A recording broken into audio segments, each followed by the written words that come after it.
Alright guys, welcome back to my channel, and well, this is the Siege of Paris DLC review. And it's been a while since I've actually finished this game, but I didn't get around to reviewing it, but now I am. I am much better now, and hopefully the videos will, be more regular now. The very first thing that I want to say about this DLC is that it's a much better experience. And that is not just from the previous DLC, not just compared to the Wrath of the Druids. I'm saying it's a much better experience than Assassin's Creed Valhalla, and Assassin's Creed Odyssey, and Assassin's Creed Origins. This is honestly the best piece of content Ubisoft has put out, the best piece of Assassin's Creed content Ubisoft has put out since pretty much 2015. And I am not exaggerating. I actually feel that. Now, I'll start with the positives first. The gameplay is more designed for stealth. Like the entire base game of Valhalla, you can just see if you go into any mission, you always feel like you are kind of being pushed to go, attack some people, to just go into a camp and raid and all that stuff. And that is fine because you are Eivor the Viking. It makes sense for you to do that. But in this particular DLC, it is more measured. The gameplay here, there are some very few missions in the main game which kind of told you that you should do this in stealth. And here I feel like there is a very specific focus on stealth, and right from the first black box mission, there are black box missions, by the way, I'll talk about those. You just get the feeling that the game is actually pushing you to use the stealth mechanics.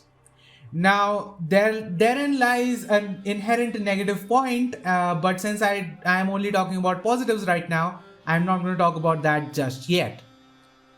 The siege itself, the Siege of Paris, that particular mission where we went into the Ile de la Cité, that was nice. It was obviously more combat focused, but even in that mission, there were sections where you were trying to go in stealth. You were simply trying to infiltrate this mansion, and inside this mansion you were essentially just playing in stealth, just going around and trying to get to that guy. I'm not going to spoil everything.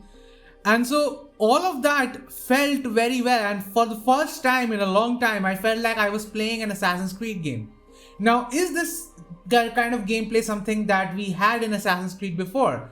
Not really. I mean, we had Unity, we had Syndicate, and they, to their credit, they did do the black box missions really well. But even in that, they were not as dialogue focused as Valhalla was. So this DLC really proves that you can use those dialogue options for stealth, for social stealth, for solving problems, for solving gameplay issues. This DLC, especially with the way those black box missions were structured, they really showed the potential of the RPG games, which we never got. This potential was never realized. All we got was a generic ass experience which was derived from other better games. We never really got an evolution of Assassin's Creed. I feel like this is a good step in the evolution for the franchise. So good job there. Then again, there was the black box missions. I've already talked a bit about those, but I would love to talk a bit more. The black box missions themselves were excellent, in my opinion. They gave us 2-3 ways to do the missions. And of course, the one thing that sucked is that we can't really repeat these missions. Like in Unity, in Syndicate, and pretty much every other Assassin's Creed game pre-RPG era, we could just replay the memories. And so we could replay these missions. And that was kind of the fun part of it. But of course, we can't do that in Valhalla. And it kind of sucks. Honestly, I would have loved to have some sort of a replay system. Maybe we'll get that with the sort of a new game plus mode that is rumored, but they said that there is the last thing they will work on, so I'm not sure about that. But yeah, it kind of makes me want to go and play this DLC again. Maybe I'll start up a new save just to play this DLC. That's how much I like this DLC. Now let's get to the less good points. Which is, honestly, I don't think there are very huge negatives with this DLC, but I do feel like there are some things that left me a little bit disappointed. One of those things was the assassins. Now, in this game, there are bureaus, and there is a specific quest that is tied to those bureaus. You have to go to the bureaus, and there is a quest that, hands you a legendary sword. I like that, but it kind of makes me sad that we are at a point where the assassins are merely a cameo in an Assassin's Creed game. Like, I can't even call that a cameo. It's essentially a glorified Easter egg at this point, because we don't actually see assassins. It's an Easter egg at best.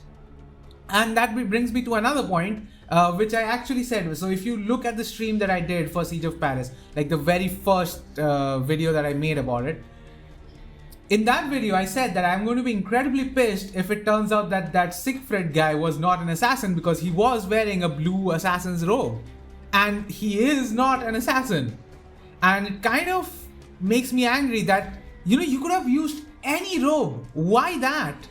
Like, it just feels like at this point, it's not that Ubisoft doesn't care. It's like they're actively trying to piss us off. Like, why would you use that? Of all the armor sets that you could have recycled there, why that? I don't understand why. And anyway, that was one of the things. And then there was another one. That is the Templars not being explored as well. When I went into the DLC, I didn't really expect assassins to play a huge part. The hidden ones wouldn't play a huge part. But I expected that, especially, with the note that we got, in the main game, that there are branches of the Order in France and in Ireland. I expected more from both these DLCs, and I was obviously disappointed with the Wrath of the Druids. But then when I came into this DLC, I was expecting the Templars to do something, the Order of the Ancients to just be there. But we didn't get that, but we did get a separate order, and that was the Bellator's Day.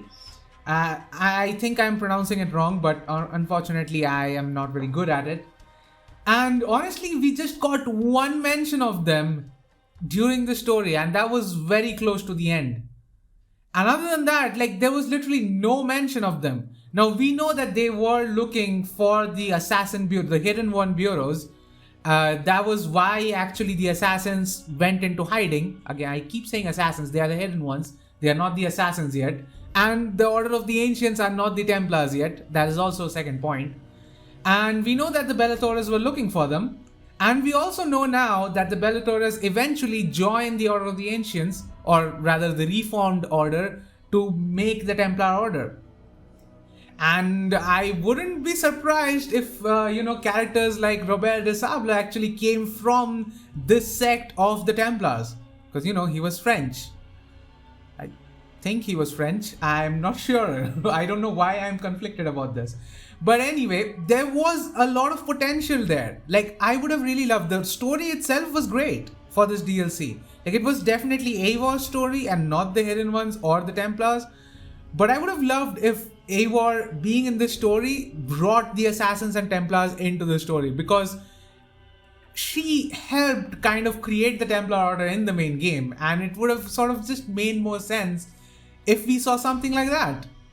And that brings me to another point, which is I would have loved to see the post-game Eivor in this DLC. Rather than the Eivor who is still going through her arc, I would just like to see the character that matured, and that was the character I would have loved to see at the end of this DLC. But I didn't see that. That's more of a personal gripe, really, and honestly, it's not really something I can really knock this DLC for. But yeah, among the negatives, those were my biggest negatives. That the Assassin-Templar battle, it could have been something really great, especially, with the Siege of Paris going on. We could have had some really great characters here. And yeah, as far as the characters go though, Count Odo was really good in my opinion. Then there was the Queen of France, she was good. I was kind of, conflicted about Charles as a character. Charles the Fat. One, his name is Charles the Fat, and it kind of hits home right now because I am Sir Noob Wolf the Fat, I guess, right now. Other than that though, he was a good character. We got the sense that he was mentally ill because of the procedures he was put through as a child, and I can understand that. He wasn't really just evil for being evil. There was reasons for it, and I'm not going to spoil anything again, but there was a reason for it. That was my point. So overall, really good characters, good music as well. The Siege of Paris, especially the music that plays when you are going through that area, It is very dark and dreary, and I loved it. The tone was very serious for this DLC. It was not the fun kind, and I like that. I like that this has a consistent tone throughout the DLC. And honestly, it just felt right for an Assassin's Creed game. This DLC felt right for an Assassin's Creed game. Now, you could come at me and say that, hey, it didn't have assassins. And that was one of your points which you knocked for for the last DLC. That was the Wrath of the Druids. Yes, I know that. And yes, I said that. That is also a negative in this DLC. But at least I could pretend that I am an assassin. And at least the gameplay mechanics finally are at that point where they are actually complementing stealth. We are at a point where we are really seeing what an RPG can do for a stealth game. And I would like for them to actually improve upon this and give us more of this rather than giving us more river raids, which, by the way, that is another video that is coming to my channel. Stay tuned for that. Rather than having more of that, more of those content about more of that raiding, like we already have a lot of that. And honestly, I am going to come out and say this: the river raids this time, the second update, is actually fun. I am having fun playing it. I started playing it because I wanted to make a passive aggressive sort of a negative video upon it. But I was genuinely surprised how much fun I was having, which I did not expect from this game, especially from the raiding mechanics. But I would very much like to see a more stealth focus moving ahead in this franchise. Like, I am not sure if we are going to get that in the next DLC because it's like the mythical DLC. Obviously, there's going to be fighting. But, you know, eventually in the next game, in the future, keep it an RPG. Just make sure that you're using this RPG format to the best possible standards that you can. And I know that they can, because now this DLC has proved that an RPG system can work for a more stealth focused game as well. Don't just push people into combat. You can also kind of guide them towards stealth or let the player choose on their own. That is something that I loved about this DLC, and that is something that I would like to see more of. So all that said, so what are my final thoughts on this DLC? Well, I loved it. As I said, this is the best thing I think Ubisoft has put out in the last 5 years. And honestly, the gameplay, even though it was designed for stealth, the stealth mechanics are broken in this game. Just like everything else, which again, there is a video coming on that. But the very fact that they took that step to sort of make sure that the RPG mechanics are somehow complementing the stealth even more, I love that. I would like to see more of that, and honestly, I am impressed. So those are my thoughts of this DLC. I would love to know what you guys think. Do let me know down in the comments below. If you like this video, then press that like button. I recently reached 225 subscribers. The growth rate has definitely gone down from the last month. I mean, that was a ridiculous month. It has definitely gone down, but it's still steady. So I'm happy. That's not a problem. And well, I would really love if you guys would subscribe to my channel. So yeah, do subscribe to my channel for more content. I would really recommend you play this DLC. Even if you don't have no interest in Wrath of the Druids, play this DLC. At least from me, it's a thumbs up. All that said, I will leave you guys in peace.